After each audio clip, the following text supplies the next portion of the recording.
नमस्कार साथियों, स्वागत है आपके अपने YouTube channel JL Jharkhand lives में। दोस्तों हम लोग यहाँ पर आज से शुरू कर रहे हैं पेपर टू की प्रैक्टिस सेट जो है आपको डेली यहाँ पर शाम को 8 बजे मिल जाया करेगी। तो हम लोग यहाँ पर अब डेली जो है डेली बेसिस पे हम लोग यहाँ पर प्रैक्टिस सेट देखा करेंगे झारखंड जीके, जो कि पेपर 2 आपके लिए बहुत ही महत्वपूर्ण है। उससे संबंधित हम लोग यहाँ पर जो भी महत्वपूर्ण प्रश्न होंगे वो सारे हम लोग यहाँ पर देखेंगे डेली करके। ठीक है दोस्तों, तो और थ्योरी क्लासेस भी जो है वो मॉर्निंग में स्टार्ट होगी जल्द ही, और इसकी तैयारी जो है पूरी कर ली गई है। क्लासेस जो है आपके लिए मॉर्निंग में, ठीक है, सिलेबस वाइज टॉपिक वाइज यहाँ पर आपको कवर किए जाएंगे। साथ ही साथ आपको करंट अफेयर्स की वीडियो जो है वो आपको यहाँ पर उपलब्ध कराया जा रहा है, और फिलहाल कुछ दिन से बंद है, लेकिन वो भी यहाँ पर जल्द ही कंटिन्यू हो जाएगा। ठीक है, तो इसके लिए आपको चिंता करने की जरूरत बिल्कुल भी नहीं है। तैयारी जो है आपकी यहाँ पर पूरी कराई जाएगी जेएल झारखंड लाइव चैनल में। ठीक है दोस्तों, तो अगर आप जेएल झारखंड लाइव चैनल में अगर नए हैं दोस्तों, सबसे पहले चैनल को जरूर सब्सक्राइब कर लीजिए और साथ ही जो बेल आइकन बना हुआ है उसको प्रेस कर लीजिए, ताकि आगे के जो भी अपडेट्स अगर वीडियो आएगी नोटिफिकेशन सबसे पहले आपको यहाँ पर मिल जाया करेगी। तो दोस्तों चैनल को जरूर सब्सक्राइब कर लीजिए, और मैं कोशिश करूँगा कि जो ये प्रश्न है वो आपको ऐप में, हमारे ऐप में बिल्कुल मुफ्त में प्रैक्टिस के रूप में आपको वहाँ पर मिल जाएगी। तो इसलिए डिस्क्रिप्शन में आपको लिंक मिल जाएगी, आप वहाँ पर क्लिक करके हमारा ऐप डाउनलोड कर सकते हैं, और वहाँ पर बिल्कुल मुफ्त में ये प्रैक्टिस करने को आपको ऐप में मिल जाएगी। ठीक है, तो चलिए हम लोग यहाँ पर आज का पहला प्रश्न देखते हैं। तो यहाँ पर आज का पहला प्रश्न है दोस्तों, किस मुगल बादशाह के समय रामगढ़ राज्य की राजधानी रामगढ़ बनाई गई थी? ठीक है, किस मुगल बादशाह के समय रामगढ़ राज्य की राजधानी रामगढ़ बनाई गई थी? तो इसका सही आंसर जो होगा यहाँ पर ऑप्शन नंबर ए इज बिल्कुल सही आंसर हो जाएगा। तो यहाँ पर रामगढ़ राज्य की राजधानी जो बनाई गई थी वो मुगल बादशाह थे औरंगजेब। ठीक है, इन्हीं के समय में रामगढ़ राज्य की राजधानी बनाई गई थी। ठीक है, मुगल बादशाह औरंगजेब के समय रामगढ़ राज्य की राजधानी रामगढ़ बनाई गई थी, और इसी के समय दोस्तों यहाँ पर झारखंड पर मुगलों का अधिकार जो है वो स्थापित हुआ था। ये भी आप याद रखिएगा। तो ऑप्शन नंबर ए इज बिल्कुल सही आंसर हो जाएगा। चलिए अगले प्रश्न की ओर चलते हैं, और अगला प्रश्न है यहाँ पर किस आदिवासी क्रांतिकारी की युद्ध कला से भयभीत होकर अंग्रेज अधिकारी को भागकर रामगढ़ जाना पड़ा? ठीक है, किस आदिवासी क्रांतिकारी की युद्ध कला से भयभीत होकर अंग्रेज अधिकारी को भागकर रामगढ़ जाना पड़ा था? तो इसका सही आंसर जो होगा यहाँ पर ऑप्शन नंबर सी इज बिल्कुल सही आंसर रहेगा। तो इसका सही आंसर होगा यहाँ पर विल्किंसन। ठीक है, विल्किंसन को यहाँ पर जो है वो आदिवासी क्रांतिकारी की युद्ध कला से भयभीत होकर अंग्रेज अधिकारी को भागकर कहाँ जाना पड़ा था? रामगढ़ जाना पड़ा था। तो ऑप्शन नंबर सी इज बिल्कुल सही आंसर हो जाएगा।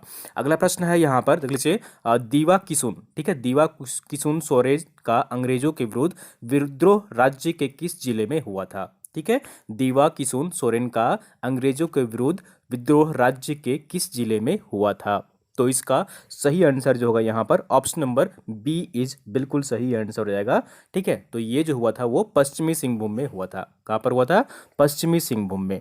ठीक है, दीवा किसुन का जो जन्म हुआ था वो वर्ष 1820 ईस्वी में हुआ था। ठीक है, पश्चिमी सिंहभूम के राजनगर थाना अंतर्गत मातकोम बेड़ा गांव, ठीक है, मातकोम बेड़ा गांव के अंतर्गत यहाँ पर इनका जन्म हुआ था। और किसुन जो सोरेन थे, ठीक है, किसुन सोरेन जो थे वो यहाँ पर 1872 ईस्वी में दीवा किसुन जिनके नेतृत्व में ये विद्रोह हुआ था। ठीक है, ये भी याद रखिएगा, ये जो विद्रोह हुआ था वो कब हुआ था? 1872 ईस्वी में ये विद्रोह हुआ था। ठीक है, तो और यहाँ पर जो है वो इनकी फांसी जो है वो दे दी गई थी ब्रिटिश प्रशासन के सैनिकों द्वारा। इन्हें गिरफ्तार कर सरायकेला में, ठीक है, सरायकेला में इन्हें फांसी दी गई थी। और ये विद्रोह जो हुआ था दीवा किसुन द्वारा वो 1872 ईस्वी में हुआ था। तो ये सारे फैक्ट्स जो है आप यहाँ पर याद रखिएगा। चलिए अगले प्रश्न की ओर चलते हैं, और अगला प्रश्न है यहाँ पर 30 जून, ठीक है, 30 जून 1855 को भोगनाडीह में अबुआ राज्य का नारा लगा था। उस समय के गवर्नर जनरल कौन थे? ठीक है, तो यहाँ पर देख लीजिए प्रश्न जो पूछा जा रहा है आपसे कि 30 जून को, ठीक है, 30 जून 1855 को भोगनाडीह में अबुआ राज्य का नारा लगा था। उस समय के गवर्नर जनरल कौन थे? ठीक है, तो इसका सही आंसर जो होगा यहाँ पर ऑप्शन नंबर ए इज बिल्कुल सही आंसर हो जाएगा।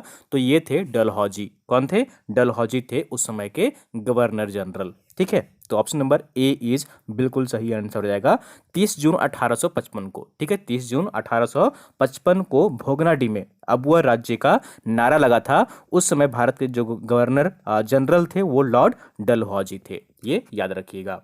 चलिए अगले प्रश्न की ओर चलते हैं और अगला प्रश्न है यहाँ पर, ठाकुर विश्वनाथ सहदेव एवं गणपत राय की गिरफ्तारी अंग्रेज सैन्य अधिकारी द्वारा की गई थी। तो किस जो है यहाँ पर कब की गई थी ये पूछा जा रहा है आपसे यहाँ पर। ठीक है, ठाकुर विश्वनाथ सहदेव एवं गणपत राय की गिरफ्तारी अंग्रेज सैन्य अधिकारी द्वारा कब की गई थी। ठीक है, उसका समय यहाँ पर पूछा जा रहा है किस वर्ष और किस तिथि को। तो इसका सही आंसर जो होगा यहाँ पर ऑप्शन नंबर डी इज बिल्कुल सही आंसर हो जाएगा 30 मार्च 1858 ईस्वी को। कब किया गया था इन्हें गिरफ्तार?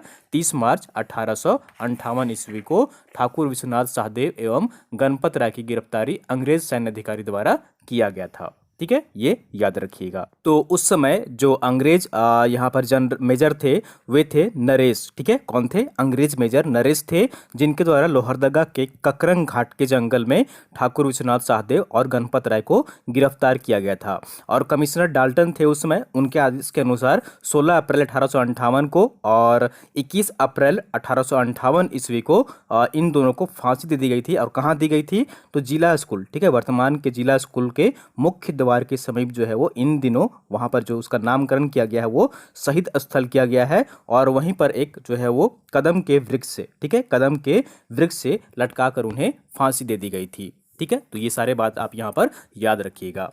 चलिए अगले प्रश्न की ओर चलते हैं और अगला प्रश्न है यहाँ पर, रांची जिले का सिल्ली अनगढ़ा बुंडू तमाड़ का चौड़ा और धीमी ढाल वाला क्षेत्र क्या कहलाता है। ठीक है, रांची जिले का सिल्ली अनगढ़ा बुंडू तमाड़ का चौड़ा और धीमी ढाल वाला क्षेत्र क्या कहलाता है। तो इसका सही आंसर जो होगा यहाँ पर ऑप्शन नंबर ए इज बिल्कुल सही आंसर रहेगा। ये जो कहलाता है वो मोरवान क्षेत्र कहलाता है। क्या कहलाता है? मोरवान क्षेत्र कहलाता है। तो रांची जिले का सिल्ली अनगढ़ा बुंडू तमाड़ का जो चौड़ा और धीमी ढाल वाला क्षेत्र है उसको मोरवान क्षेत्र कहा जाता है, ये याद रखिएगा। चलिए अगले प्रश्न की ओर चलते हैं और अगला प्रश्न है यहाँ पर, राज्य में 300 से 600 मीटर ऊंचाई वाली पहाड़ी को किस नाम से पुकारा जाता है। राज्य में 300 से 600 मीटर की ऊंचाई वाली पहाड़ी को किस नाम से पुकारा जाता है। तो इसका सही आंसर जो होगा यहाँ पर ऑप्शन नंबर बी इज बिल्कुल सही आंसर रहेगा, निम्न पठार। ठीक है, इसको जो पुकारा जाता है नाम से वो निम्न पठार नाम से पुकारा जाता है। तो ऑप्शन नंबर बी इज बिल्कुल सही आंसर रहेगा। ठीक है, याद रखिएगा किस नाम से पुकारा जाता है? निम्न पठार से पुकारा जाता है। अगला प्रश्न यहाँ पर, बोकारो, कोनार, जमुनिया, कतरी आदि किसकी सहायक नदियाँ हैं। ठीक है, बोकारो, कोनार, जमुनिया, कतरी आदि जो है वो किसकी सहायक नदियाँ हैं। तो इसका सही आंसर जो होगा यहाँ पर ऑप्शन नंबर सी इज बिल्कुल सही आंसर हो जाएगा। ठीक है, तो ये जो होगा यहाँ पर दामोदर की सारी सहायक नदियाँ हैं। ठीक है, किस नदी की सहायक नदी है? दामोदर नदी की जो सहायक नदी है वो कौन कौन सी है? बोकारो है, कोनार है, जमुनिया है, कतरी है, ये सभी जो है वो दामोदर नदी की सहायक नदी है। दामोदर नदी कहाँ से निकलती है? तो ये जो निकलती है वो लातेहार जिले के टोरी स्थान से निकलती है। कहाँ से निकलती है? लातेहार जिले के टोरी स्थान से निकलती है। इसका उद्गम स्थल जो है वो किस जिले में है? लातेहार जिले में है, टोरी में। ठीक है, और ये सारी नदियां जो है यहाँ पर बोकारो, कोनार, जमुनिया, कतरी, ये सहायक नदी है दामोदर नदी की। चलिए अगले प्रश्न की ओर चलते हैं और अगला प्रश्न है यहाँ पर, प्रसिद्ध मैथन डैम का निर्माण राज्य की किस नदी पर की गई है। प्रसिद्ध मैथन डैम का निर्माण राज्य की किस नदी पर की गई है। ठीक है, तो इसका सही आंसर जो होगा यहाँ पर ऑप्शन नंबर बी इज बिल्कुल सही आंसर रहेगा। मैथन डैम का जो निर्माण किया गया है वो किस नदी पर किया गया है? बराकर नदी पर। ठीक है, याद रखिएगा, बराकर नदी पर मैथन डैम का निर्माण किया गया है। तो ऑप्शन नंबर बी इज बिल्कुल सही आंसर हो जाएगा। मैथन डैम का जो निर्माण हुआ था वो कब हुआ था? वो 1958 ईस्वी में हुआ था। याद रखिएगा, 1958 ईस्वी में मैथन डैम का निर्माण हुआ था। तो ये बराकर नदी पर बना हुआ है। चलिए अगले प्रश्न की ओर चलते हैं और अगला प्रश्न है यहाँ पर, तापत पानी, ठीक है, तापत पानी, सुसुम पानी और भूमिका नामक गर्म जल स्रोत किस नदी तट पर स्थित है। ठीक है, ये सारे जो गर्म जल कुंड हैं ये कहाँ पर स्थित हैं? किस नदी के किनारे स्थित हैं। तो इसका सही आंसर जो होगा यहाँ पर ऑप्शन नंबर ए इज बिल्कुल सही आंसर रहेगा। मोर नदी के किनारे, कहाँ पर? मोर नदी के तट पर ये स्थित है। और ये किस जिले में स्थित है? तो ये दुमके जिला में, ठीक है, दुमका जिला में ये स्थित है। तपात पानी, सुसुम पानी और भूमका नामक गर्म जल स्रोत, ठीक है, ये मोर नदी के तट पर स्थित है और ये दुमका जिला में स्थित है। तो ऑप्शन नंबर ए इज बिल्कुल सही आंसर हो जाएगा। ये दोनों ही बात आप यहाँ पर याद रखिएगा। मोर नदी के तट पर स्थित है और ये किस जिले में स्थित है? तो ये दुमका जिले में स्थित है। अगला प्रश्न है यहाँ पर किस नदी पर सुगाकाटा घाघ है जो सिमडेगा जिले में स्थित है? ठीक है, किस नदी पर सुगाकाटा घाघ है जो सिमडेगा जिले में स्थित है? तो इसका सही आंसर जो होगा यहाँ पर ऑप्शन नंबर बी इज बिल्कुल सही आंसर हो जाएगा। तो ये जो स्थित है वो दक्षिण कोयल नदी पर स्थित है और ये किस जिले में स्थित है? सिमडेगा जिले में स्थित है। तो ये भी याद रखिएगा, यहाँ पर सुगाकाटा घाघ जो है वो दक्षिण कोयल नदी पर स्थित है और ये सिमडेगा जिले में स्थित है। तो ऑप्शन नंबर बी इज बिल्कुल सही आंसर हो जाएगा। अगला प्रश्न यहाँ पर झारखंड में सर्वाधिक ठंड यानी कि जाड़ा जो है वो किस स्थान पर होता है?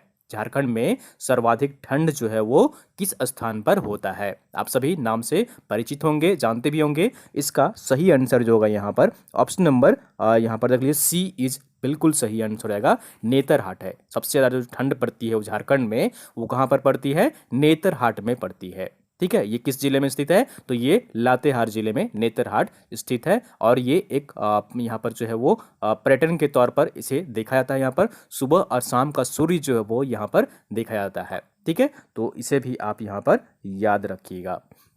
यहाँ पर सबसे ठंड की बात की गई है और अगर सबसे गर्म की बात करें तो सबसे गर्म जो पड़ता है वो कहाँ पर पड़ता है? जमशेदपुर में। ठीक है, जमशेदपुर में सबसे अधिक झारखंड में गर्म यहाँ पर जो है गर्मी पड़ती है। ठीक है, ये भी याद रखिएगा। चलिए अगले प्रश्न की ओर चलते हैं और अगला प्रश्न है यहाँ पर राज्य में मानसूनी बादल कहाँ से आती है? ठीक है, राज्य में मानसूनी बादल कहाँ से आती है?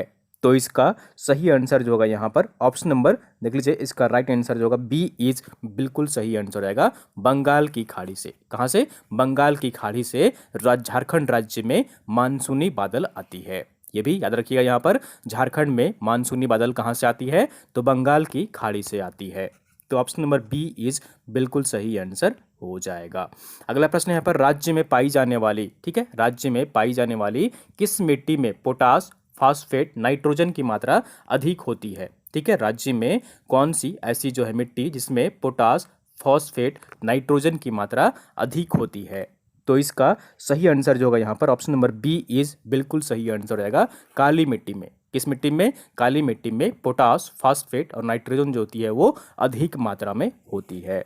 तो ऑप्शन नंबर बी इज बिल्कुल सही आंसर हो जाएगा। झारखंड राज्य में काली मिट्टी कहाँ पर, किस क्षेत्र में स्थित है? तो झारखंड राज्य में जो काली मिट्टी है वो राजमहल ट्रैप के क्षेत्र में है। ठीक है, राजमहल के ट्रैप क्षेत्र में स्थित है। इस मिट्टी में पोटास, चूना, एल्युमिनियम, फास्फेट एवं कार्बोनेट जो है वो यहाँ पर बहुत मात्रा में पाई जाती है, बहुत अधिक मात्रा में पाई जाती है। नाइट्रोजन, फास्फोरिक अम्ल तथा जैविक पदार्थों की इसमें कमी पाई जाती है, लेकिन ये सभी जो होती हैं वो काफ़ी अधिक मात्रा में इस मिट्टी में पाई जाती हैं। चलिए अगले प्रश्न की ओर चलते हैं और अगला प्रश्न है यहाँ पर राज्य में किस प्रकार की मिट्टी का प्रतिशत 90% से अधिक मानी जाती है? राज्य में सबसे अधिक जो है वो मिट्टी किस प्रकार की पाई जाती है? तो इसका सही आंसर जो होगा यहाँ पर ऑप्शन नंबर सी इज बिल्कुल सही आंसर रहेगा। झारखंड में अगर सबसे अधिक जो मिट्टी पाई जाती है तो वो है लाल मिट्टी। कौन सी मिट्टी है? लाल मिट्टी है, जो कि 90% से अधिक यहाँ पर झारखंड राज्य में पाई जाती है। तो ऑप्शन नंबर सी इज बिल्कुल सही आंसर रहेगा। लाल मिट्टी झारखंड के सर्वाधिक भागों में पाए जाने वाली मिट्टी है। इसका विकास आर्कियन, ग्रेनाइट एवं नीस चट्टानों वाले क्षेत्रों से हुआ है। यह मिट्टी राज्य के 90% भूभाग पर पाई जाती है। ठीक है, तो यहाँ पर सबसे अधिक जो है वो मिट्टी पाई जाती है वो लाल मिट्टी है। ऑप्शन नंबर सी इज बिल्कुल सही आंसर हो जाएगा। अगला प्रश्न है यहाँ पर राज्य के किस जिले में जल द्वारा, ठीक है, जल द्वारा मृदा क्षरण, सॉइल इरोजन, ठीक है, मिट्टी का कटाव जो है वो सर्वाधिक होता है? राज्य के किस जिले में? तो इसका सही आंसर जो होगा यहाँ पर ऑप्शन नंबर ए इज बिल्कुल सही आंसर रहेगा। गुमला जिले में। किस जिले में? गुमला जिले में मृदा क्षरण, ठीक है, जल द्वारा जो है वो सर्वाधिक होता है। तो ऑप्शन नंबर ए इज बिल्कुल सही आंसर हो जाएगा। अगला प्रश्न है यहाँ पर, झारखंड क्षेत्र के जंगलों का नाश इनमें से किसने सर्वाधिक किया है? ठीक है, सबसे अधिक जो है वो झारखंड में जंगल जो है वो किसके द्वारा यहाँ पर नाश किया गया है, यानी कि यहाँ पर जो है वो नष्ट किया गया है। तो इसका सही आंसर जो होगा यहाँ पर ऑप्शन नंबर सी इज बिल्कुल सही आंसर रहेगा, अंग्रेज सरकार द्वारा। ठीक है, अंग्रेज सरकार द्वारा झारखंड क्षेत्र में जो झारखंड क्षेत्र के जो जंगल थे उनका सबसे अधिक जो नाश किया गया है वो अंग्रेज सरकार द्वारा किया गया है। तो ऑप्शन नंबर सी इज बिल्कुल सही आंसर हो जाएगा। चलिए अगले प्रश्न की ओर चलते हैं और अगला प्रश्न है यहाँ पर, निम्न में से, ठीक है, निम्न में से कौन सी नदी अपनी आरंभिक अवस्था में मोतिहारी के नाम से पुकारी जाती है? ठीक है, निम्न में से कौन सी ऐसी नदी है जो अपनी प्रारंभिक अवस्था में मोतिहारी के नाम से पुकारी जाती है? तो इसका सही आंसर जो होगा यहाँ पर ऑप्शन नंबर बी इज बिल्कुल सही आंसर रहेगा। ये नदी जो है वो है मयूराक्षी नदी। कौन सी नदी है? मयूराक्षी नदी है, जिसे स्टार्टिंग जो यहाँ पर निकलती है जहाँ से, उसको आरंभिक अवस्था में मोतिहारी के नाम से इसे पुकारा जाता है। ठीक है, तो मयूराक्षी नदी का जो उद्गम है वो देवघर के त्रिकुट पहाड़, ठीक है, त्रिकुट पहाड़ से ये निकलती है मयूराक्षी नदी, और वहाँ इसका जो नाम है, स्थान जहाँ से आरंभ होती है ये नदी, उसे यहाँ पर प्रारंभिक जो अवस्था में उसे मोतिहारी के नाम से पुकारा जाता है। और इस नदी के अन्य नाम जो है वो है मोतिहारी, मोर या फिर मोरांखी। ठीक है, इसको अन्य नाम से भी पुकारा जाता है, मोतिहारी, मोर या फिर मोरांखी। यह नदी देवघर, दुमका के दक्षिण पूर्व में प्रवाहित होती हुई अजमोरा के पास बंगाल में प्रवेश करती है। ठीक है, तो ये अजमोरा में, बंगाल में, अजमेरा को होते हुए जो है वो बंगाल में प्रवेश करती है मयूराक्षी नदी। ठीक है, त्रिकुट पहाड़ से यह नदी निकलती है। देवघर जो जिले है वहाँ पर त्रिकुट पहाड़ स्थित है और वहीं से ये नदी निकलती है, और उसका आरंभिक अवस्था में इसका जो नाम है वो मोतिहारी है। इसे मोर नाम से भी पुकारा जाता है और मोरांखी नाम से भी पुकारा जाता है। अगला प्रश्न यहाँ पर, 5वीं अनुसूची के क्षेत्रों की पंचायतों के लिए बने अधिनियम को क्या कहा जाता है? 5वीं अनुसूची के क्षेत्रों के लिए, पंचायतों के लिए बने अधिनियम को क्या कहा जाता है? इसका ऑप्शन देख लीजिए यहाँ पर। इसका राइट आंसर जो होगा यहाँ पर ऑप्शन नंबर सी इज बिल्कुल सही आंसर हो जाएगा, पेशा कानून कहा जाता है। क्या कहा जाता है?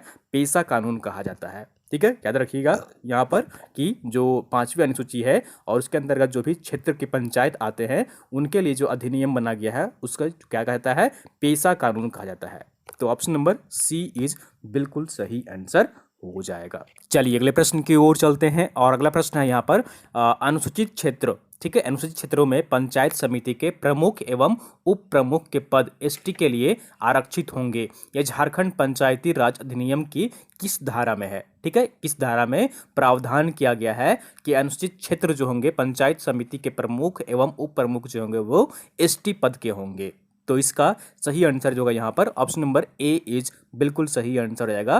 तो 40B में, ठीक है, 40B में यहाँ पर जो है वो ये प्रावधान किया गया है कि जो अनुसूचित क्षेत्र होंगे, पंचायत समिति के जो प्रमुख होंगे और उप प्रमुख होंगे, एसटी पद के लिए ये आरक्षित होंगे। झारखंड पंचायती राज अधिनियम के 40B धारा में यहाँ पर जो है वो इसे यहाँ पर शामिल किया गया है। तो ऑप्शन नंबर ए इज बिल्कुल सही आंसर हो जाएगा। अगला प्रश्न है यहाँ पर, ग्राम सभा की बैठक की कार्यवाही की अभिलेख एवं निर्णय कार्यवाही की पंजी में लिखने के लिए कौन सी लिपि में लिखना निर्देशित है? ठीक है, तो ग्राम सभा की बैठक की कार्यवाही जो होती है, अभिलेख एवं निर्णय जो कार्यवाही की पंजी में लिखने के लिए कौन सी लिपि में लिखना निर्देशित है? तो इसका सही आंसर जो होगा यहाँ पर ऑप्शन नंबर बी इज बिल्कुल सही आंसर रहेगा, देवनागरी भाषा में, यानी कि हिंदी भाषा में, देवनागरी भाषा में इसे लिखना यहाँ पर अनिवार्य है। तो ऑप्शन नंबर बी इज बिल्कुल सही आंसर हो जाएगा। ठीक है, चलिए अगले प्रश्न की ओर चलते हैं और अगला प्रश्न है यहाँ पर, सरकारी उपयोग हेतु, ठीक है, सरकारी उपयोग हेतु 1771 ईस्वी में राजा सिताब राय ने छोटा नागपुर की विस्तृत जानकारी इतिहास रूप में किस भाषा में लिखी है? ठीक है, तो सरकारी उपयोग के लिए 1771 ईस्वी में राजा सिताब राय ने छोटा नागपुर की विस्तृत जानकारी के लिए इतिहास के रूप में किस भाषा में उन्होंने लिखी है? तो इसका सही आंसर जो होगा यहाँ पर ऑप्शन नंबर देख लीजिए, इसका राइट आंसर जो होगा यहाँ पर सी इज बिल्कुल सही आंसर रहेगा, फारसी भाषा में। किस भाषा में? फारसी भाषा में। तो ऑप्शन नंबर सी जो होगा यहाँ पर बिल्कुल सही आंसर हो जाएगा। ठीक है। तो जो सरकारी उपयोग हेतु 1771 ईस्वी में राजा सीताब राय ने छोटा नागपुर की विस्तृत जानकारी इतिहास के रूप में फारसी भाषा में लिखी थी, ये याद रखिएगा। चलिए अगले प्रश्न की ओर चलते हैं और अगला प्रश्न है यहाँ पर, झारखंड के कोल विद्रोह पर ऐतिहासिक जानकारी देने वाली पुस्तक 1964 में प्रकाशित हुई किसकी, जो यहाँ पर ये पुस्तक किसके द्वारा लिखी गई थी। ठीक है, तो झारखंड के कोल विद्रोह पर ऐतिहासिक जानकारी देने वाली पुस्तक 1964 में प्रकाशित की गई थी, वो किनके द्वारा लिखा गया था। तो इसका सही आंसर जो होगा यहाँ पर ऑप्शन नंबर ए इज बिल्कुल सही आंसर हो जाएगा। ठीक है, जेसी झा। ठीक है, जेसी झा है जिनके द्वारा ये पुस्तक लिखा गया था, झारखंड के कोल विद्रोह पर ऐतिहासिक जानकारी देने वाली पुस्तक। और ये पुस्तक जो प्रकाशित हुई थी वो वर्ष 1964 ईस्वी में हुई थी, तो ये याद रखिएगा। चलिए अगले प्रश्न की ओर चलते हैं और अगला प्रश्न है यहाँ पर, गिरिडीह स्थित पारसनाथ की प्रसिद्धि किस कारण से है। ठीक है, गिरिडीह में स्थित है पारसनाथ और ये जो प्रसिद्ध है वो किस कारण से है। तो इसका सही आंसर जो है यहाँ पर ऑप्शन नंबर डी इज बिल्कुल सही आंसर रहेगा, ए एवं बी दोनों ही के कारण। ठीक है, तो झारखंड की सबसे ऊंची पहाड़ी है, कौन सी है, पारसनाथ है और जैन धर्म का यह केंद्र है। तो ये दोनों ही प्रमुख बातें हैं जिसके लिए यहाँ पर गिरिडीह स्थित पारसनाथ प्रसिद्ध है। तो ऑप्शन नंबर डी इज बिल्कुल सही आंसर हो जाएगा। पारसनाथ पहाड़ी जो है वो झारखंड के गिरिडीह जिले में स्थित है। कहाँ पर स्थित है, गिरिडीह जिले में स्थित है। यह पहाड़ी राज्य की सबसे ऊंची पहाड़ी है। इसी पहाड़ी पर जैन धर्म के श्वेतांबर एवं दिगंबर संप्रदाय का पवित्र स्थल भी है। ठीक है, तो ये भी आप यहाँ पर याद रखिएगा और इसलिए यह प्रसिद्ध है। चलिए अगले प्रश्न की ओर चलते हैं और अगला प्रश्न है यहाँ पर, और ये आज का यहाँ पर अंतिम प्रश्न है। हम लोग डेली यहाँ पर 25 प्रश्न देखा करेंगे, 25। और यहाँ पर ये अंतिम प्रश्न जो है वो पूछ रहा है कि गुमानी, बांसलोई, ब्राह्मणी तथा मोर किस प्रमंडल की प्रमुख नदियाँ हैं। ठीक है, गुमानी, बांसलोई, ब्राह्मणी तथा मोर किस प्रमंडल की प्रमुख नदियाँ हैं। तो इसका सही आंसर जो होगा यहाँ पर ऑप्शन नंबर सी इज बिल्कुल सही आंसर हो जाएगा। ये नदियाँ जो है वो प्रमुख प्रमंडल अगर बात करें यहाँ पर तो संथाल परगना। ठीक है, संथाल परगना क्षेत्र में ये नदियाँ बहती हैं प्रमुखतः। तो ऑप्शन नंबर सी इज बिल्कुल सही आंसर हो जाएगा। गुमानी, बांसलोई, ब्राह्मणी तथा मोर संथाल परगना प्रमंडल की प्रमुख नदियां हैं। गुमानी नदी जो है वो राजमहल की पहाड़ियों से निकलकर उत्तरी पूर्वी, ठीक है, उत्तर पूर्वी खड्ड के निर्माण करती है। ब्राह्मणी नदी का उद्गम जो है वो दुमका जिले के उत्तर में स्थित दुधवा पहाड़ी से होती है और बांसलोई नदी गोड्डा जिले के पास से बांस पहाड़ी से ये नदी निकलती है। तो ये सारी बातें आप यहाँ पर याद रखिएगा। चलिए तो दोस्तों ये थी यहाँ पर आज की प्रथम प्रैक्टिस सेट यहाँ पर हम लोग आज शुरुआत किए हैं और डेली बेसिस पर हम लोग यहाँ पर एक एक सेट जो है वो देखा करेंगे। ठीक है, डिस्कस करेंगे और उसका सारा एक्सप्लेनेशन भी देखेंगे। तो उम्मीद करता हूँ दोस्तों आपको वीडियो पसंद आई होगी, जरूर लाइक करिए, चैनल को सब्सक्राइब नहीं किया सब्सक्राइब कर लीजिए और वीडियो को आप लोग अपने दोस्तों के साथ अधिक से अधिक शेयर कर दिया करिए ताकि अन्य लोग भी यहाँ पर जुड़ सके और झारखंड की जो संबंधित महत्वपूर्ण प्रश्न है वो यहाँ पर देख सकें। और हमारा ऐप डाउनलोड कर लीजिए, आपको वहाँ पर ये जो बड़ा यहाँ पर क्लासेस चल रही हैं इसकी फ्री में आप वहाँ पर जो है वो प्रैक्टिस कर सकते हैं। हमारे ऑफिशियल ऐप पर लिंक पर आपको डिस्क्रिप्शन में मिल जाएगी, आप वहाँ पर क्लिक करें आसानी से डाउनलोड कर सकते हैं। यदि आप जेपीएससी की तैयारी कर रहे हैं तो ऑनलाइन टेस्ट सीरीज के लिए डाउनलोड करें आज ही हमारे